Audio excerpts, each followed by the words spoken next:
പലപ്പോഴും ഇലക്ഷൻ എടുക്കുന്ന സമയത്ത് നമുക്ക് അത്ര കണ്ട് പരിചിതമല്ലാത്ത പല പൊതുപ്രവർത്തകരുടെയും മുഖങ്ങൾ കണ്ടുപോകാറുണ്ട്. പക്ഷെ അതല്ലാതെ 12-ാം വയസ്സിൽ പൊതുപ്രവർത്തനം ആരംഭിച്ച, അതായത് ബാലഗോകുലത്തിലെ പ്രവർത്തനം ആരംഭിച്ചിട്ട് ഇപ്പതാ 30 വർഷം പിന്നിടുന്ന ഒരു വ്യക്തിയുണ്ട്. എല്ലാ കാലത്തും ജനങ്ങളോടൊപ്പം നിൽക്കുന്ന, ജനങ്ങളുടെ ആവശ്യങ്ങൾ തിരിച്ചറിഞ്ഞ് അതിനോടൊപ്പം നിന്ന് പ്രവർത്തിക്കുന്ന ഒരു പൊതുപ്രവർത്തകൻ. അദ്ദേഹമാണ് ഇന്ന് നമ്മുടെ കൂടെയുള്ളത്. രഘുനാഥ് സി മേനോൻ, നമസ്കാരം. നമസ്കാരം. പറഞ്ഞതുപോലെ 12-ാം വയസ്സിൽ ആരംഭിച്ചതാണ്, ഇപ്പതാ 3 പതിറ്റാണ്ട് കഴിഞ്ഞ് നിൽക്കുകയാണ് അല്ലേ? എങ്ങനെയുണ്ടായിരുന്നു ഈ ഒരു പൊതുപ്രവർത്തന ജീവിതം? ഞാൻ പൊതുപ്രവർത്തനം ആരംഭിച്ചിട്ട് നേരത്തെ പറഞ്ഞ മാതിരി 12 വയസ്സിൽ ഞാൻ ബാലഗോകുലത്തിലൂടെയാണ് എൻ്റെ പൊതുപ്രവർത്തനം ഇല്ലെങ്കിൽ സംഘടനാ രംഗത്തേക്ക് വരുന്നത്. ബാലഗോകുലത്തിലൂടെ വന്ന് ഞാൻ RSSൻ്റെ ശാഖയിലൂടെ കേരള കോളേജിലെ പ്രീ ഡിഗ്രി പഠിക്കുമ്പോൾ ABVPയുടെ വർക്കിലുണ്ടായിരുന്നു. അതിനുശേഷം യുവമോർച്ചയും, അതിനുശേഷം ഇപ്പോൾ BJPയുടെ തൃശ്ശൂർ മണ്ഡലത്തിൻ്റെ പ്രസിഡൻ്റായിട്ട് പ്രവർത്തിക്കുന്നു. അതോടൊപ്പം തന്നെ എൻ്റെ ഡിവിഷനിലെ പ്രവർത്തനത്തിൽ ഞാൻ 95 മുതൽ ഞാൻ ലൈവായിട്ട് എൻ്റെ ഡിവിഷനിൽ പ്രവർത്തനത്തിൽ, അന്ന് മുതൽ BJP ജയിക്കുന്ന ഒരു ഡിവിഷൻ കൂടിയാണ് പൂങ്കുന്നം ഡിവിഷൻ. അത് തന്നെയാണ് ഞങ്ങളുടെ ഒരു പ്രവർത്തനത്തിൻ്റെ ഒരു ശക്തി സ്രോതസ്. തീർച്ചയായിട്ടും തൃശ്ശൂർ കോർപ്പറേഷനെ വെച്ച് നോക്കുമ്പോൾ എല്ലാ മുന്നണികളും ഉറ്റുനോക്കുന്ന ഒരു ഡിവിഷനാണ് പൂങ്കുന്നം ഡിവിഷൻ. പ്രത്യേകിച്ചും കഴിഞ്ഞ ഇത്രയും വർഷങ്ങളായിട്ട് എപ്പോഴും BJP തന്നെ ആണ് അവിടെ മുന്നിൽ വരുന്നത് എന്നുള്ളത് കൊണ്ടൊക്കെ തന്നെ എല്ലാവരുടെയും ശ്രദ്ധ പതിക്കുന്ന ഒരു കേന്ദ്രം തന്നെയാണ്. പഠിച്ചതും പൂങ്കുന്നം സ്കൂളിലാണ്, നമ്മൾ തൃശ്ശൂർക്കാരാണ്. അപ്പോൾ നമുക്ക് പൂങ്കുന്നത്തെ ആ ഒരു പൾസ് തീർച്ചയായിട്ടും നല്ല രീതിയിൽ അറിയായിരിക്കും. കാരണം ഇത്രയും വർഷം നമ്മുടെ ഒരു എക്സ്പീരിയൻസും ഒക്കെ അവിടെയാണല്ലോ. നമ്മുടെ ഡിവിഷനെ കുറിച്ചൊന്ന് പറയും. പൂങ്കുന്നം ഡിവിഷൻ എന്ന് പറയുന്നത് തൃശ്ശൂർ കോർപ്പറേഷൻ്റെ നഗരഹൃദയമാണ്. പൂങ്കുന്നം കോർപ്പറേഷൻ ഏറ്റവും കൂടുതൽ ജനസാന്ദ്രതയുള്ള, ഏറ്റവും കൂടുതൽ ഫ്ലാറ്റുകളുള്ള, ഏറ്റവും കൂടുതൽ റെസിഡൻസ് അസോസിയേഷനുകളുള്ള, ഏറ്റവും കൂടുതൽ ജനസാന്ദ്രതയുള്ള ഒരു സ്ഥലം കൂടിയാണ് പൂങ്കുന്നം. പിന്നെ മറ്റൊരു പ്രത്യേകത, കേരളത്തിലെ ഏറ്റവും വലിയ ക്യാമ്പസ്, അതായത് കാലിക്കറ്റ് യൂണിവേഴ്സിറ്റിയിലെ കീഴിലുള്ള ഏറ്റവും വലിയ ക്യാമ്പസ് ശ്രീ കേരള കോളേജ് നിൽക്കുന്നത് പൂങ്കുന്നം ഡിവിഷനിലാണ്. അതോടൊപ്പം തന്നെ ശ്രീരാമകൃഷ്ണ ആശ്രമം നിൽക്കുന്നത്, തൃശ്ശൂരിലെ ആദ്യത്തെ ഇംഗ്ലീഷ് മീഡിയം ICSE സ്കൂള് ഹരിശ്രീ വിദ്യാനിധി നിൽക്കുന്നത് പൂങ്കുന്നം ഡിവിഷനാണ്. ഏറ്റവും ആദ്യത്തെ മുഖ്യമന്ത്രി കരുണാകരൻ്റെ ഒരു സ്ഥലം കൂടിയാണ് നമ്മുടെ പത്മജ വേണുഗോപാൽ. ഇവരെ പോലെ തന്നെ ലീഡർമാരെല്ലാവരും ഉള്ള ഒരു ഡിവിഷനാണ് പൂങ്കുന്നം ഡിവിഷൻ. അതോടൊപ്പം തന്നെ ജനങ്ങൾക്കൊപ്പം നിൽക്കുന്ന ഒരു പ്രവർത്തന ശൈലിയാണ് BJP അവിടെ മുന്നോട്ട് വെച്ചിട്ടുള്ളത്. അതുകൊണ്ട് തന്നെ ജനങ്ങൾ നമ്മൾക്കൊപ്പം നിൽക്കുന്നു, പാർട്ടിക്കൊപ്പം ജനങ്ങൾ നിൽക്കുന്നു, ജനങ്ങൾക്കൊപ്പം പാർട്ടി നിൽക്കുന്നു എന്നുള്ളതാണ് വലിയൊരു കാര്യം. തീർച്ചയായിട്ടും ഇത്രയും പ്രത്യേകതകളുണ്ട് പൂങ്കുന്നത്തിന്. അതോടൊപ്പം തന്നെ എടുത്തു പറയേണ്ട ഒരു കാര്യമാണ്, കഴിഞ്ഞ ഇലക്ഷന് നമ്മുടെ കേന്ദ്രമന്ത്രി അദ്ദേഹത്തിൻ്റെ ഒപ്പം സുരേഷ് ഗോപി അദ്ദേഹത്തിനോടൊപ്പം തന്നെ പ്രവർത്തിക്കാനായിട്ട് ഇലക്ഷൻ ഇൻചാർജായിട്ട് അദ്ദേഹത്തിനൊപ്പം പ്രവർത്തിച്ചു. 2024-ലും അതിനു മുൻപ് 2021-ലും അതെ. അപ്പോൾ നമ്മൾ പ്രവർത്തിച്ചിട്ട് അദ്ദേഹത്തിന് വിജയം കൈവരിക്കാൻ സാധിക്കുക, അതോടൊപ്പം തന്നെ ഏറ്റവും കൂടുതൽ വോട്ട് ലഭിച്ചതും പൂങ്കുന്നത് തന്നെയായിരുന്നു അല്ലേ? അതൊക്കെ ശരിക്കും നമുക്ക് അഭിമാനമാണ്. നമ്മുടെ കഠിന പ്രയത്നത്തിനുള്ള ഒരു റിസൾട്ട് കൂടിയായിരുന്നു. തീർച്ചയായിട്ടും ഞങ്ങൾ 2019 സുരേഷ് ഏട്ടൻ വന്നു പോയതിന് ശേഷം ഒരുപാട് കഠിന പ്രയത്നം ചെയ്തിട്ടാണ് സുരേഷ് ഏട്ടൻ 2024 ജയിച്ചിട്ടുള്ളത്. കാരണം എന്നെ സുരേഷ് ഏട്ടനോടൊപ്പം, ഞാനൊരു എളിയ പ്രവർത്തകനാണ് ഭാരതീയ ജനതാ പാർട്ടിയുടെ. അപ്പോൾ എന്നെ സുരേഷ് ഏട്ടനൊപ്പം 2019 വരുമ്പോൾ അദ്ദേഹത്തിന് കാണുക, അദ്ദേഹത്തിനോട് ഒന്ന് കൈ കൊടുക്കുക എന്നുള്ള ആഗ്രഹിച്ചിട്ടുണ്ടായിരുന്നു. പക്ഷേ അതിൽക്കപ്പുറം എന്തോ ദൈവനിയോഗമായിട്ട് പാർട്ടിയാണ് എന്നെ അദ്ദേഹത്തിൻ്റെ ഇൻചാർജായിട്ട് അയക്കാൻ തീരുമാനിച്ചത്. അപ്പോൾ തന്നെ ഞാൻ അത്ഭുതപ്പെട്ടു പോയി. അദ്ദേഹത്തെ പോലെ ഒരാളുടെ, പൊതുവെ എല്ലാവർക്കും അറിയാം അദ്ദേഹം ഒരു പ്രത്യേക സ്വഭാവക്കാരനാണ്. പെട്ടെന്ന്, കാരണം അദ്ദേഹം പൊളിറ്റീഷ്യനല്ല, അദ്ദേഹം ഒരു സെലിബ്രിറ്റിന്ന് പൊളിറ്റീഷ്യനിലേക്ക് വന്നിട്ടില്ല. അപ്പോൾ അതുകൊണ്ട് തന്നെ അദ്ദേഹത്തിനെ മെരുക്കാനും അദ്ദേഹത്തിൻ്റെ കൂടെ പ്രവർത്തിക്കാനൊക്കെ കുറച്ച് ബുദ്ധിമുട്ടുള്ള കാര്യമാണ്. പക്ഷേ എനിക്കെന്തോ ദൈവം സഹായിച്ച പോലെ അദ്ദേഹത്തിനോട് പ്രവർത്തിക്കാനും 2021 കപ്പിനും ചുണ്ടിനിടയിൽ വിജയം നഷ്ടപ്പെട്ടു. പക്ഷേ 2024 തൃശ്ശൂരത്തെ മുഴുവൻ പ്രവർത്തകരും, പിന്നെ തൃശ്ശൂരത്തെ മുഴുവൻ ജനങ്ങളും അദ്ദേഹം തൃശ്ശൂരിന് വേണം എന്നുള്ളതുകൊണ്ട് തന്നെ അദ്ദേഹത്തിന് തൃശ്ശൂർ നൽകി. അപ്പോൾ അതുകൊണ്ട് തന്നെ അദ്ദേഹത്തിൻ്റെ ഒരു വലിയൊരു സപ്പോർട്ട് ഇന്ന് തൃശ്ശൂരിനുണ്ട്. അപ്പോൾ അതൊരു വലിയ അനുഗ്രഹമാണ് പൂങ്കുന്നത്തിന് പ്രത്യേകിച്ചും. താങ്കൾ നേരത്തെ പറഞ്ഞതുപോലെ അദ്ദേഹം ഒരു സെലിബ്രിറ്റി എന്നുള്ള രീതിയിൽ തൃശ്ശൂർക്കാർ മൊത്തം ആ ഒരു ഇലക്ഷൻ കാലത്ത് അദ്ദേഹത്തെ കാണാനും സംസാരിക്കാനും ഒക്കെ ഒരുപാട് ആവേശം കാണിച്ചിട്ടുണ്ടായിരുന്നു. അദ്ദേഹം പക്ഷേ ഈ ഒരു പൊളിറ്റീഷ്യൻ അല്ല, ഒരു സെലിബ്രിറ്റി ആണ് എന്നുള്ളത് കൊണ്ട് തന്നെ അക്കാലത്ത് നമ്മൾ അങ്ങനെ കണ്ടിരുന്നു. അദ്ദേഹം വളരെയധികം ക്ഷീണിക്കുന്നുണ്ടായിരുന്നു. അതുപോലെ എങ്ങനെയാണ് ഡീൽ ചെയ്യേണ്ടത് എന്നുള്ളതൊക്കെ ഈ പറഞ്ഞ പോലെ ഒന്ന് പറഞ്ഞു കൊടുക്കേണ്ട ഒരു ആവശ്യമുണ്ട്. കൂടെ പോയപ്പോൾ നമുക്ക് കാര്യങ്ങൾ എങ്ങനെയാണ് അദ്ദേഹത്തിൻ്റെ ശൈലി എന്ന് പഠിച്ചു. ആ ശൈലി പഠിച്ചതിന് ശേഷം പിന്നെ ആ ശൈലിയിൽ അദ്ദേഹത്തിനോടൊപ്പം പ്രവർത്തിക്കാൻ പറ്റി. അപ്പോൾ അത് വലിയൊരു കുറേ നല്ല കാര്യങ്ങൾ അദ്ദേഹത്തിൽ നിന്ന് നമുക്ക് പഠിക്കാൻ പറ്റി. അദ്ദേഹത്തിൻ്റെ ഓർമ്മശക്തി, അദ്ദേഹത്തിൻ്റെ പങ്ക്ച്വാലിറ്റി, എല്ലാം നല്ല നല്ല കുറേ ക്വാളിറ്റീസ് നമുക്ക് അദ്ദേഹത്തിൽ നിന്നും നമ്മുടെ ലൈഫിൽ നമുക്ക് പകർത്താൻ പറ്റി. വലിയൊരു കാര്യമാണത്. അങ്ങനെ കുറേ കാലം അപ്പോൾ നമ്മൾ അദ്ദേഹത്തിൻ്റെ ഒപ്പം പ്രവർത്തിക്കുകയും അതിൽ വിജയം കൈവരിക്കുന്നതിൽ വലിയൊരു പങ്ക് വഹിക്കാൻ സാധിച്ചു എന്നുള്ളതൊക്കെയാണ് നമ്മുടെ ലൈഫിൽ തന്നെ നമുക്ക് വലിയൊരു അച്ചീവ്മെന്റ് എന്നൊക്കെ പറയാമല്ലോ. ചരിത്ര നിയോഗമായിട്ട് നമുക്ക് മാറാൻ സാധിച്ചിട്ടുണ്ട്. അതെ, അത് നമ്മുടെ തൃശ്ശൂർ മാത്രമല്ല, കേരളത്തിൽ മാത്രമല്ല, നമ്മുടെ ഭാരതം മൊത്തം ആ ഒരു വിജയം ശരിക്കും പറഞ്ഞു കഴിഞ്ഞാൽ ഹിസ്റ്റോറിക്കൽ വിക്ടറി ആയിട്ട് നമുക്ക് അതിൻ്റെ ഒരു ചെറിയൊരു ഭാഗമാവാൻ പറ്റിയത് വലിയൊരു കാര്യമാണ്. നമ്മുടെ കേരളത്തിൽ തന്നെ BJPയുടെ ഒരു വളർച്ച അല്ലെങ്കിൽ ഒരു മുന്നേറ്റം സൃഷ്ടിക്കാൻ അല്ലെങ്കിൽ അത് മറ്റുള്ളവരെ കാണിക്കാനായിട്ട് സാധിച്ചു നമുക്ക് തൃശ്ശൂരിലൂടെ. ഇത്രയും കാലം നമ്മൾ നമ്മുടെ നാടിന് വേണ്ടി സേവിക്കുമ്പോൾ, അതായത് പൊതുപ്രവർത്തകൻ എന്ന് പറയുമ്പോൾ നമ്മൾ സേവനമാണല്ലോ ചെയ്യുന്നത്, അപ്പോൾ നാടിനെ കൃത്യമായിട്ട് മനസ്സിലാക്കാനായിട്ട് സാധിച്ചിട്ടുണ്ടാവും. അതുകൊണ്ട് തന്നെയാണ് നമുക്ക് ജനങ്ങൾക്കിടയിൽ ഇങ്ങനെ ഒരു സ്ഥാനം കിട്ടുന്നതും, അവരെ കൃത്യമായിട്ട് മനസ്സിലാക്കുന്നു, അവരുടെ ആവശ്യങ്ങൾ കൃത്യമായിട്ട് ചെയ്തു കൊടുക്കാനായിട്ട്, അതിനൊപ്പം നിൽക്കാനായിട്ട് സാധിക്കുന്നതും ഒക്കെ തന്നെയാണ് അവർക്കിടയിൽ നമുക്കൊരു സ്ഥാനം ഉണ്ടാക്കുന്നത്. അപ്പോൾ ഇത്രയും കാലത്തെ ഒരു എക്സ്പീരിയൻസ് വെച്ചിട്ട് അല്ലെങ്കിൽ അനുഭവം വെച്ചിട്ടൊക്കെ നമ്മുടെ നാട്ടിൽ ഇപ്പോൾ എന്താണ് ഇനി വരുന്ന ആവശ്യങ്ങൾ അല്ലെങ്കിൽ ഇപ്പോൾ നേരിടുന്ന പ്രശ്നങ്ങൾ എന്നൊക്കെയുള്ളത് കൃത്യമായൊരു ധാരണ ഉണ്ടായിരിക്കുമല്ലോ. അപ്പോൾ നമ്മുടെ നഗരത്തെക്കുറിച്ചൊന്ന് പറയൂ, നമ്മുടെ നഗരം നേരിടുന്ന പ്രശ്നങ്ങൾ. നഗരം നേരിടുന്ന ഏറ്റവും വലിയ പ്രശ്നം എന്ന് പറയുന്നത് കഴിഞ്ഞ കുറേ വർഷങ്ങളായിട്ട് ഇല്ലാത്ത എന്നാൽ കുറച്ച് വർഷങ്ങളായിട്ട് ഉണ്ടായിക്കൊണ്ടിരിക്കുന്ന വെള്ളക്കെട്ട് തന്നെയാണ് ഏറ്റവും വലിയ രൂക്ഷമായിട്ടുള്ള കാര്യം. കാരണം ജനങ്ങളുടെ ആവശ്യം കൂടുന്തോറും പാർപ്പിട സമുച്ചയങ്ങൾ കൂടി വരുന്നു. അതോടൊപ്പം തന്നെ നമുക്ക് നമ്മുടെ വയലേലകളൊക്കെ തന്നെ മണ്ണിട്ട് മൂടി അതിൻ്റെ ആ ജലസ്രോതസ്സിന് പോകേണ്ട വഴികൾ മുഴുവൻ അടച്ചു കെട്ടി അത് മറ്റൊരു വലിയൊരു പ്രളയത്തിലേക്ക് നമ്മളെ നയിച്ചു. 2018-ലും 2019-ലും ഒരു പരിധിവരെ 20-ലും നമ്മളൊരു വലിയ വെള്ളക്കെട്ട് പ്രളയത്തിന് നമ്മൾ നേരിട്ടു. അപ്പോൾ അത് ഇപ്പോഴും ഈ പൂങ്കുന്നം, അതുപോലെ തന്നെ കുട്ടംകുളങ്ങര, അതുപോലെ തന്നെ പെരിങ്ങാവ് നഗരത്തിൻ്റെ ഹൃദയ ഭാഗങ്ങളിലൊക്കെ തന്നെ വെള്ളക്കെട്ട് രൂക്ഷമായിട്ടുള്ളൊരു പ്രശ്നമാണ്. അപ്പോൾ അതിന് നേരത്തെ നമ്മുടെ കേന്ദ്രമന്ത്രി, അദ്ദേഹം കേരളം കണ്ടതിൽ ഏറ്റവും വലിയ ഇതിൻ്റെ ഒരു എക്സ്പേർട്ടായിട്ടുള്ള ശ്രീ പത്മകുമാർ സാറിനെ കൊണ്ടുവന്ന് ഒരു പഠന സമിതിയെ നിയോഗിച്ച് ഒരു പഠന റിപ്പോർട്ട് തയ്യാറാക്കിയിട്ട് ഈ നവംബറിൽ അത് കൊടുത്ത് അത് ഒരു ശാശ്വതമായ പരിഹാരം, അതായത് എവിടെ നിന്നാണോ വെള്ളക്കെട്ട് ആരംഭിക്കുന്നത് ആ വെള്ളം എവിടെ വരെ എത്തിച്ചേരണം, അതിൻ്റെ സ്വാഭാവികമായ ഒഴുക്കിനെ നയിക്കാൻ വേണ്ട കാര്യങ്ങൾ ചെയ്യുന്ന ഒരു പഠന റിപ്പോർട്ട് അദ്ദേഹം ഈ പത്മകുമാർ സാർ വഴിക്ക് തയ്യാറാക്കിയിട്ടുണ്ട്. അത് എത്രയും പെട്ടെന്ന് നടപ്പിലാക്കിയാൽ തൃശ്ശൂർക്കാരുടെ ഏറ്റവും വലിയ പ്രശ്നം വെള്ളക്കെട്ടാണ്, അതിനെ പരിഹരിക്കാനുള്ള കാര്യം ചെയ്യും. അതോടൊപ്പം തന്നെ ഏറ്റവും കൂടുതൽ ഏകദേശം ഒരു 400 കോടിയോളം രൂപയുടെ കേന്ദ്ര പദ്ധതിയായ അമൃത് പദ്ധതിയിലൂടെ ജൽജീവൻ മിഷനിലൂടെ ഒരുപാട് കുടിവെള്ളം ലഭിക്കുന്നതിന് വേണ്ടി കാര്യങ്ങൾ ചെയ്തു. പക്ഷേ ഇപ്പോഴും നഗരത്തിലെ നഗരവാസികൾക്ക് കിട്ടുന്നത് ചെളിവെള്ളമാണ്. ഇത്രയധികം ഫണ്ട് കേന്ദ്രം കൊടുത്തിട്ടും ചെളിവെള്ളം കിട്ടുന്നു എന്ന് പറയുന്നത് വലിയൊരു മോശമായൊരു അവസ്ഥയാണ്. കാരണം ഇത്രയധികം കാശ് കൊടുത്ത് നമ്മൾ കുടിക്കുന്ന വെള്ളം ചെളിവെള്ളമാണ്. ഏറ്റവും കൂടുതൽ അസുഖങ്ങൾ ഉണ്ടാകുന്നത് വെള്ളം കുടിച്ചിട്ടാണ്. പക്ഷെ ആ വെള്ളം കുടിച്ചിട്ട് ഈ പറഞ്ഞ മാതിരി അസുഖങ്ങൾ ഉണ്ടാവുക എന്ന് പറയുന്നത് ചെളിവെള്ളം, അത് വലിയൊരു പ്രശ്നമാണ്. അപ്പോൾ അതിന് ശാശ്വതമായ പരിഹാരം ഉണ്ടാവേണ്ടത് അത്യാവശ്യമാണ്. പിന്നെ മാലിന്യമാണ്. മാലിന്യം നിരന്തരം കൂടിക്കൊണ്ടിരിക്കുകയാണ്. അത് കൃത്യമായിട്ട് വികേന്ദ്രീകരണത്തിലൂടെ അത് നശിപ്പിച്ച് കളയാനുള്ളൊരു സംവിധാനം ഇന്ന് തൃശ്ശൂർ കോർപ്പറേഷനില്ല. ഈ 3 പ്രശ്നങ്ങളാണ് തൃശ്ശൂർ നഗരം നേരിടുന്ന ഏറ്റവും വലിയ പ്രശ്നം. അതോടൊപ്പം തന്നെ ഗതാഗതക്കുരുക്ക്. കാരണം റോഡുകളൊക്കെ തന്നെ സഞ്ചാരയോഗ്യമാണെങ്കിൽ കൂടി ഏറ്റവും കൂടുതൽ അനുഭവിക്കുന്ന MG റോഡാണെങ്കിലും, അതുപോലെ തന്നെ സെൻറ്റ് തോമസ് കോളേജ് റോഡാണെങ്കിലും, പടിഞ്ഞാറേക്കോട്ടയാണെങ്കിലും, പൂങ്കുന്നം ഗുരുവായൂർ റോഡാണെങ്കിലും എല്ലാ റോഡിലും ഒരുപാട് ഗതാഗതം. കാരണം സ്കൂൾ വിട്ട് അല്ലെങ്കിൽ സ്കൂളിലേക്ക് കുട്ടികൾക്ക് കൃത്യ സമയത്ത് എത്താൻ പറ്റുന്നില്ല, ജോലി സ്ഥലത്തേക്ക് കൃത്യമായിട്ട് ആളുകൾക്ക് എത്താൻ പറ്റുന്നില്ല. വലിയൊരു പ്രശ്നമാണ് ഈ ഗതാഗതം. ഈ 4-5 പ്രശ്നങ്ങളിലാണ് അടിസ്ഥാനപരമായിട്ടുള്ള മാറ്റം വരേണ്ടത്. ഈ മാറ്റം വന്നു കഴിഞ്ഞാൽ ഓട്ടോമാറ്റിക്കലി തൃശ്ശൂർ കോർപ്പറേഷനിലെ വലിയൊരു വികസനം നമുക്ക് നടപ്പിലാക്കാൻ പറ്റും. അതോടൊപ്പം തന്നെ ശക്തൻ തമ്പുരാൻ മാർക്കറ്റ്, കഴിഞ്ഞ ഞാൻ ജനിച്ചപ്പോൾ തൊട്ട് ശക്തൻ മാർക്കറ്റിലേക്ക് പോകണമെങ്കിൽ മൂക്ക് പൊത്തിയിട്ടാണ് പോകേണ്ട ഒരു അവസ്ഥയാണ്.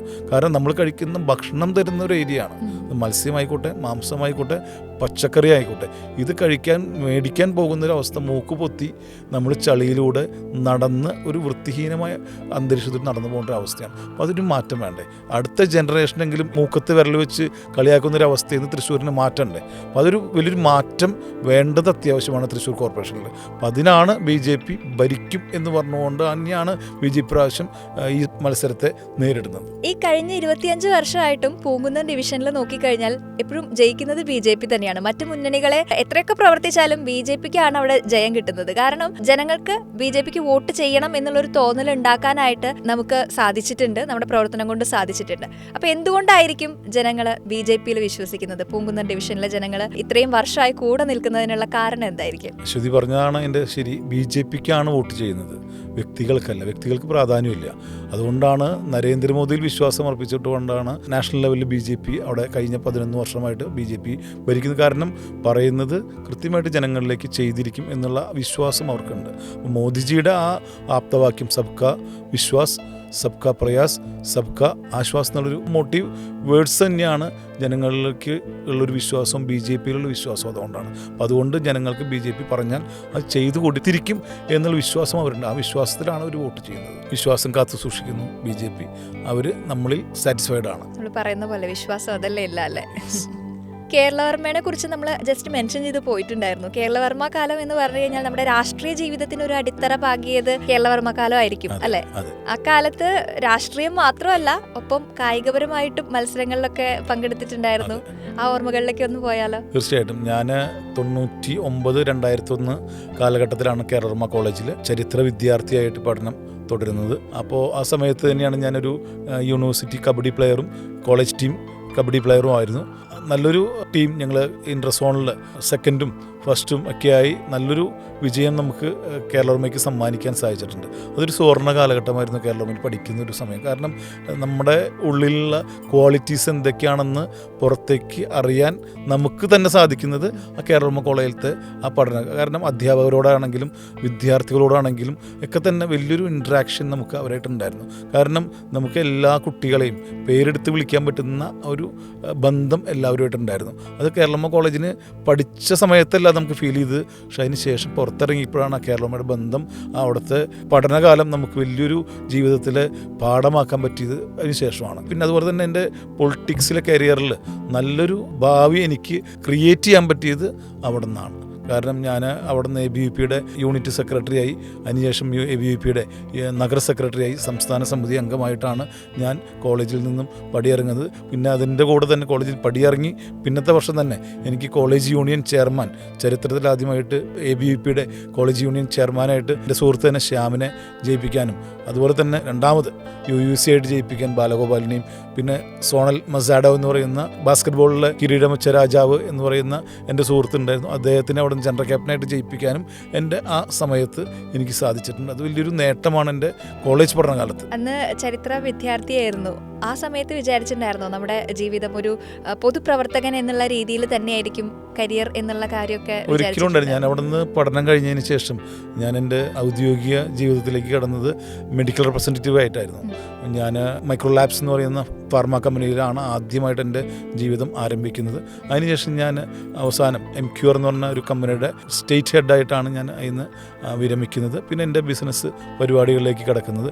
ആ സമയത്തും ഞാൻ മെഡിക്കൽ റെപ്രസെൻറ്റേറ്റീവ് ജോലിയിലിരിക്കുന്ന സമയത്തും ഞാൻ സംഘടനാ രംഗത്ത് പ്രവർത്തിച്ചിരുന്നു. BMSRയുടെ ജില്ലാ സെക്രട്ടറി, അതുപോലെ തന്നെ ജില്ലാ ജോയിൻറ്റ് സെക്രട്ടറി, ട്രഷറർ എന്ന രംഗങ്ങളിലും ഞാൻ പ്രവർത്തിച്ച് ഒരു തൊഴിലാളി പ്രസ്ഥാനത്തിലും എനിക്ക് പ്രവർത്തിക്കാൻ സാധിച്ചിട്ടുണ്ട്. അതിനുശേഷമാണ് ഞാൻ യുവമോർച്ചയുടെ പ്രവർത്തനത്തിലേക്ക് വരുന്നത്. ഈ കഴിഞ്ഞ കാലയളവിൽ പല പ്രായങ്ങളിലായിട്ടും പല പല ഘട്ടങ്ങളിലായിട്ട് ഒരുപാട് സംഘടനകളിൽ പ്രവർത്തിക്കാനായിട്ട് സാധിച്ചിട്ടുണ്ട്, പല പല സ്ഥാനങ്ങൾ വഹിക്കാനായിട്ട് സാധിച്ചിട്ടുണ്ടല്ലേ. അത് നമ്മൾ ഇപ്പോൾ ഒന്ന് മൊത്തത്തിലൊന്ന് നോക്കുകയാണെങ്കിൽ എങ്ങനെയുണ്ടായിരുന്നു ഓരോരോ സ്ഥാനം വഹിച്ചത്? എന്തൊക്കെ കാര്യങ്ങളാണ് നമ്മൾ ചെയ്തിട്ടുള്ളത്? ഞാൻ ആദ്യം പറഞ്ഞല്ലോ, ബാലഗോകുലത്തിലൂടെയാണ് എൻ്റെ ഔദ്യോഗിക സംഘടനാ പ്രവർത്തനം ആരംഭിക്കുന്നത്.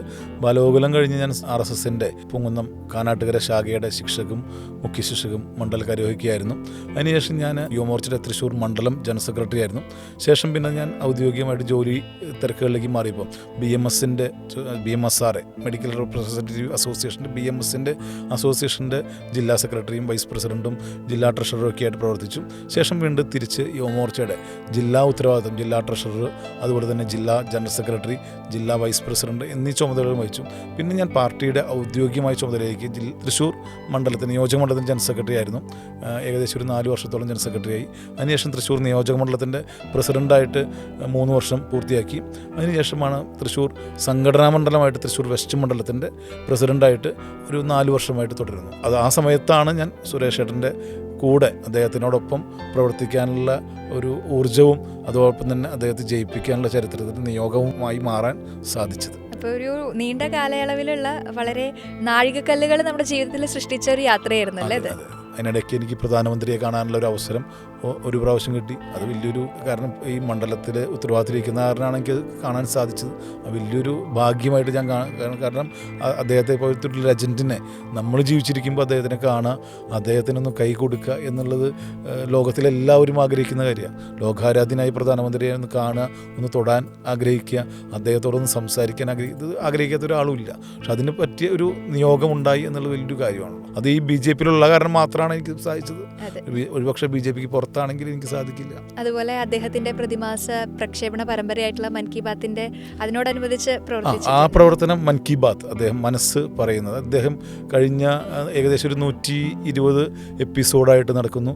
അത് കഴിഞ്ഞ ഒരു 2 വർഷമായിട്ട് എൻ്റെ മണ്ഡലത്തിലാണ് ഏറ്റവും കൂടുതൽ ബൂത്തുകളിൽ ഞാനത് സംഘടിപ്പിക്കുന്നത്. അപ്പം അതിന് ഒരു 4-5 പ്രാവശ്യം എനിക്ക് സ്റ്റേറ്റിൻ്റെയും ജില്ലയുടെയൊക്കെ അംഗീകാരം ലഭിച്ചിട്ടുണ്ട്. അത് എൻ്റെ മാത്രം അല്ല, ഞങ്ങളുടെ തൃശ്ശൂർ മണ്ഡലത്തിലെ ബൂത്ത് പ്രസിഡന്റ് വഴി എല്ലാവരുടെയും കൂടി വിജയമാണ്, എൻ്റെ മാത്രം വിജയം. അവരും കൂടി ചേർന്നിട്ടാണ് ഈ വിജയം നമുക്ക് നേടാൻ സാധിച്ചത്. അവർക്ക് അംഗീകാരം ഞാൻ എപ്പോഴും സമർപ്പിക്കാറുണ്ട്. നമ്മൾ ഈ 30 വർഷത്തെ കാര്യം പറഞ്ഞു. ഈ 30 വർഷവും നമ്മളൊരു സംഘാടകനാണ്, നല്ലൊരു സംഘാടകൻ തന്നെയാണ്. ഒരുപാട് കാര്യങ്ങൾ നമ്മുടെ സംഘടനാ പ്രവർത്തനത്തിലൂടെ നമുക്ക് നേടിയെടുക്കാനായിട്ട് സാധിച്ചിട്ടുണ്ട്. പക്ഷേ ഇപ്പോഴാണ് നമ്മൾ മത്സര രംഗത്തേക്ക് ആദ്യമായിട്ട് കാലെടുത്ത് വെക്കുന്നത്. പൂങ്കുന്നം ഡിവിഷനിൽ മത്സരിക്കാനായിട്ട് നിൽക്കുമ്പോൾ എന്തൊക്കെ കാര്യങ്ങളാണ് നമ്മൾ വിജയിച്ചു കഴിഞ്ഞാൽ ചെയ്യാനായിട്ട് ഉദ്ദേശിച്ചിട്ടുള്ളത്? ഞാൻ ജനങ്ങളെ എൻ്റെ ഒപ്പം കൂടെ നിർത്തി, ജനങ്ങൾക്കിടയിൽ ജനങ്ങളോടൊപ്പം നിന്ന് അവർക്ക് വേണ്ട കാര്യങ്ങൾ എന്തൊക്കെയാണെന്ന് അവരിൽ നിന്നും കേട്ടറിഞ്ഞ് ചോദിച്ചറിഞ്ഞ് അവരും ഞാനും കൂടി ഒരുമിച്ച് ചെയ്യലാണ് കാര്യം. ഞാൻ ചെയ്തു കൊടുക്കലല്ല, ഞങ്ങൾ ഒരുമിച്ച് ഒരു ടീം പൂങ്കുന്നമായിട്ട് പ്രവർത്തിക്കാനാണ് ഞാൻ ആഗ്രഹിക്കുന്നത്. നേരത്തെ പറഞ്ഞ അടിസ്ഥാന സൗകര്യങ്ങളിലാണ് കൂടുതൽ ഊന്നൽ കൊടുക്കുന്നത്. അത് വെള്ളക്കെട്ടിൻ്റെ വിഷയത്തിലാണെങ്കിലും കുടിവെള്ളത്തിൻ്റെ വിഷയത്തിലാണെങ്കിലും സ്ട്രീറ്റ് ലൈറ്റിൻ്റെ വിഷയത്തിലാണെങ്കിലും അതുപോലെ തന്നെ മാലിന്യ നിർമ്മാർജ്ജനം, അത് കൃത്യമായിട്ട് അവരുടെ കൂടെ നിന്നുകൊണ്ട് അവരിലൂടെ അവരെ കൂടി ഒരുമിപ്പിച്ച് നമ്മൾ പ്രവർത്തിക്കുക എന്നുള്ളതാണ് ഞാൻ ഉദ്ദേശിക്കുന്നത്.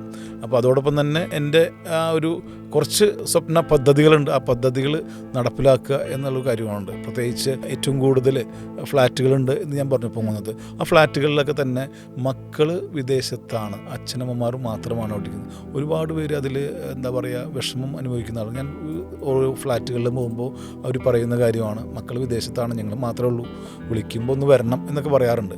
പിന്നെ പല മരണങ്ങളും സംഭവിക്കുമ്പോൾ നമ്മൾ വീടുകളിൽ പോകാറുണ്ട്. നോക്കുമ്പോൾ മക്കൾ വന്നിട്ടുണ്ടാവില്ല, മരിച്ചിട്ട് ബോഡി ഇറക്കി കിടത്താൻ ആരും ഉണ്ടാവില്ല. ഞങ്ങളൊക്കെ പോയിട്ടാണ് അവരെ ഇറക്കി കിടത്തി പ്രാഥമികമായിട്ടുള്ള ചടങ്ങുകൾ ചെയ്യാം. പിന്നീടാണ് അവരുടെ ബന്ധുക്കളും മക്കളൊക്കെ വരിക. പക്ഷെ അവർക്ക് വേണ്ടിയിട്ടുള്ളൊരു വയോജന മന്ദിരം, അവർക്കൊരു ഇൻട്രാക്ട് ചെയ്യാനും വയസ്സാം കാലത്ത് ആരും സംസാരിക്കാനുണ്ടാവില്ല. അത് വലിയൊരു വിഷമം പിടിച്ചൊരു അവസ്ഥയാണ്. കാരണം വീട്ടിലൊറ്റയ്ക്ക് ഇരിക്കുക, വിഷമം പിടിച്ച് സംസാരിക്കാൻ ആരും ഇല്ല എന്ന് പറഞ്ഞാൽ TV കാണുക, ഉറങ്ങുക, ഇല്ലെങ്കിൽ മൊബൈൽ നോക്കുക, ഇത് മാത്രം 4 ചുവരുകൾക്കുള്ളിൽ. അത് വലിയ വിഷമം പിടിച്ച ഡിപ്രഷനിലേക്ക് പോകുന്ന ഒരവസ്ഥയിലേക്ക് പോകുന്ന കാര്യങ്ങളാണ്. അപ്പം അതിന് മാറ്റം വരുത്താൻ വേണ്ടിയിട്ട് ഒരേ പ്രായത്തിലുള്ള ആളുകൾ ഒരുമിച്ചിരുന്ന് കളിക്കാനും ഒരുമിച്ചിരുന്ന് ഭക്ഷണം കഴിക്കാനും ഒരുമിച്ചിരുന്ന് പ്രാർത്ഥിക്കാനും, ഇല്ലെങ്കിൽ അവർക്ക് എന്താണോ ആവശ്യം വേണ്ട കാര്യം അതിനൊരു സ്ഥലം, ഒരു ഏരിയ ഞാൻ എൻ്റെ സ്വപ്ന പദ്ധതിയായിട്ട് ഞാൻ പൂങ്കുന്നത്ത് കൊണ്ടുവരാൻ ആഗ്രഹിക്കുന്നുണ്ട്. പിന്നെ പൂങ്കുന്നത്തെ സംബന്ധിച്ചിടത്തോളം അവിടുത്തെ ആളുകൾക്ക് അവരുടെ കാര്യങ്ങൾ നിർവഹിക്കാൻ വേണ്ടിയിട്ടുള്ളൊരു റിക്രിയേഷൻ സെൻറ്റർ ഇല്ല. ഇവിടുത്തെ കുട്ടികൾക്ക് കളിക്കാൻ ഒരു പാർക്കില്ല. കുറേ പ്രശ്നങ്ങൾ ഇത്തരം അടിസ്ഥാന പ്രശ്നങ്ങളിലുണ്ട്. അപ്പോൾ അതിലൊരു മാറ്റം കൊണ്ടുവരിക എന്നുള്ളതാണ്. പിന്നെ അതുപോലെ തന്നെ പൂങ്കുന്നം ഗ്രൗണ്ടുണ്ട്. ആ ഗ്രൗണ്ട് കൃത്യമായിട്ട് വിനിയോഗിക്കാൻ ഇവിടുത്തെ കോർപ്പറേഷനോ ഇല്ലെങ്കിൽ ഇവിടുത്തെ മറ്റ് അധികാരികൾക്കോ പറ്റുന്നു. പക്ഷേ അവിടെ ഒരു ഓപ്പൺ ജിം കൊണ്ടുവന്ന് ഇവിടുത്തെ ആളുകൾക്ക് ഓപ്പൺ ജിം ഉപയോഗിക്കാനും വയസ്സായ ആളുകൾക്ക് വൈകുന്നേരവും രാവിലെയൊക്കെ അതിലൂടെ പ്രാക്ടീസ് ചെയ്യാനും പറ്റുന്നൊരു സംവിധാനം കൊണ്ടുവരാൻ ആഗ്രഹിക്കുന്നുണ്ട്. ഇതൊക്കെയാണ് എൻ്റെ ഒരു സ്വപ്ന പദ്ധതികൾ എന്ന് പറയുന്നത്. പിന്നെ വേറെ കുറച്ച് കാര്യങ്ങളുണ്ട്, അത് സസ്പെൻസായിട്ട് വെക്കുന്നുണ്ട്. അപ്പോൾ എന്തായാലും ഈ സസ്പെൻസ് ഒഴിച്ച് ബാക്കി കേട്ട കാര്യങ്ങളൊക്കെ അടിപൊളിയാണ്. അപ്പോൾ അത്രയും സ്വപ്നങ്ങൾ, അത് ഒന്നിച്ച് സ്വപ്നം കണ്ട് ജനങ്ങളോടൊപ്പം ഒന്നിച്ച് സ്വപ്നം കണ്ട് ഒന്നിച്ച് പ്രയത്നിച്ച് നേരത്തെ പറഞ്ഞതുപോലെ ആ ഒരു ഒന്നിച്ച് യാത്ര ചെയ്യാനായിട്ട് സാധിക്കട്ടെ. എല്ലാവിധ ആശംസകളും നേരുകയാണ്. ഇനി ഈ കഴിഞ്ഞ 30 വർഷം പോലെ തന്നെ ഇനിയുള്ള ലൈഫിലും ഒരുപാട് നല്ല കാര്യങ്ങൾ ജനങ്ങൾക്കായിട്ട് ചെയ്യാനുള്ള ഒരു ഭാഗ്യം ഉണ്ടാവട്ടെ. എല്ലാവിധ ആശംസകളും. Thank you so much.